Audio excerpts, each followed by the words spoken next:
पति अपनी पत्नी को लेकर आया। इसलिए नहीं लाया कि उसे प्यार करता है, इसलिए लाया कि खुद तो अपनी लुगाई को कुछ कह नहीं पाता, मुझसे कहलवाना चाहता है। भाई मर्द के बच्चों तो खुद बोलो अपनी लुगाई को, वहां सबकी टैं बोल जाएगी। कई बार तो मुझे ऐसे लगता है जैसे इस देश के पतियों ने मुझे सुपारी दी हुई हो कि हम तो कुछ नहीं कहेंगे, तू कह दियो हमारी तरफ से। या देखा जाए तो इस देश के पतियों का मैं अम्बेडकर हूँ। ये बेचारा शोषित समाज जो आज तक ऊपर नहीं उठ सका, इसको मेरे जैसे ही संतों की आवश्यकता है। इस देश के पतियों को एक संत मिला है, इसके लिए उसका स्वागत कर सकते हो। पत्नी नहीं देखे बस इस हिसाब से ताली बजाओ। और वैसे भी देखा जाए तो आजकल मार्केट में बहुत संत घूम रहे, और दूसरे शब्द में कहूं तो मार्केट वाले संत घूम रहे। जिस संत के पास जाओ एक ही बात कहेगा, माया त्याग दो। बोले क्या करें? बोले मुझे दे दो। हर एक चाहता है वो तो करोड़पति बन जाए और आप बाबा जी बन जाओ। लेकिन मैं इतना ही कहना चाहता हूं, अभी मैं अमेरिका गया, मैंने वहां देखा पति पत्नी बहुत प्यार करते हैं। सड़क पर चलते चलते प्यार कर लेंगे, ट्रेन में बैठे बैठे प्यार कर लेंगे। हिंदुस्तान में तो पति सारा घर में प्यार नहीं करता, बाहर के तो बात छोड़ दीजिए। इतना प्यार करते हैं अमेरिका में पति पत्नी की उनका प्यार का कोटा 2 साल में पूरा हो लेता है, फिर वो तलाक ले लेते हैं। हिंदुस्तानी पति पत्नी सुबह प्यार करेंगे, शाम को माथा फोड़ लेंगे, तो जिंदगी भर प्यार का कोटा पूरा ही नहीं हो पाता। इसलिए हमारे यहाँ कहते हैं 7 जन्मों तक साथ निभाएंगे, क्योंकि हम एक जन्म में प्यार का कोटा पूरा नहीं कर सकते। हंसने की बात नहीं, आपको अगले जन्म में दूसरी लुगाई चाहिए तो इस जन्म में इस वाली को खूब प्यार करो, अपना कोटा पूरा कर लो बस। भगवान अगले जन्म में दूसरी दे देगा। नहीं कोटा पूरा करेगा तो 70 जन्म तक यही मिलने वाली है। हंसने की बात नहीं है, कल से जिस पत्नी को पति प्यार करने लग जाए तो समझ लेना साले के दिल में खोट है, वो चाहता ही नहीं कि अगले जन्म में। मैंने तो टेक्निकल बात बता दी। अच्छा, मैंने रिसर्च की कि इस देश में पति पत्नी से डरता क्यों? हमें जितनी भी ताकतें मिलती हैं सब औरतों से मिलती है।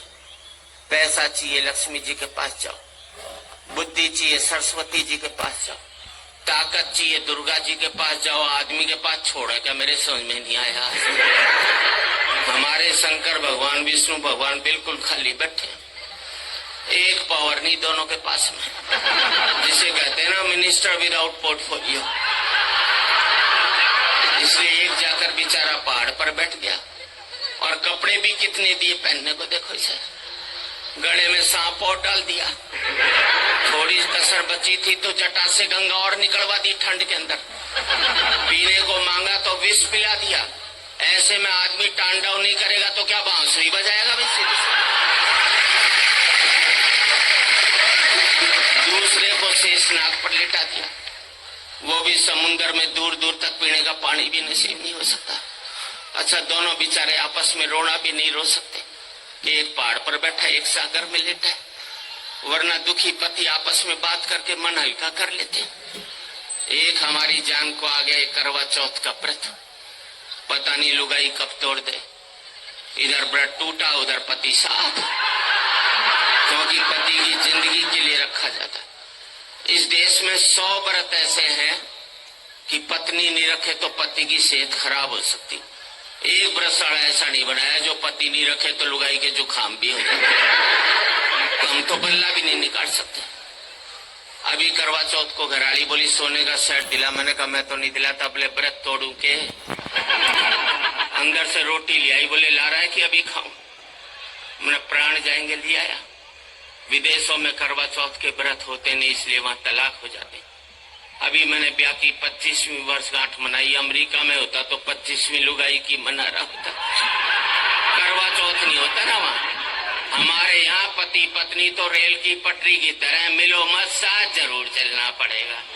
अलग इसलिए नहीं हो सकते कि बच्चे स्लीपर बनकर दोनों को जकड़े हुए हैं, ना इसको इधर जाने देते ना उसको इधर जाने देते। अच्छा, इस देश में हर एक पत्नी पति को एक धमकी जरूर देती है, मैं तो बच्चों की वजह से टिकी हुई हूँ, वरना कब की निकल जाती है। अब मैंने अपनी लुगाई से कहा, मैंने देख सारे बच्चे ब्याह लिए, अब तो निकल ले।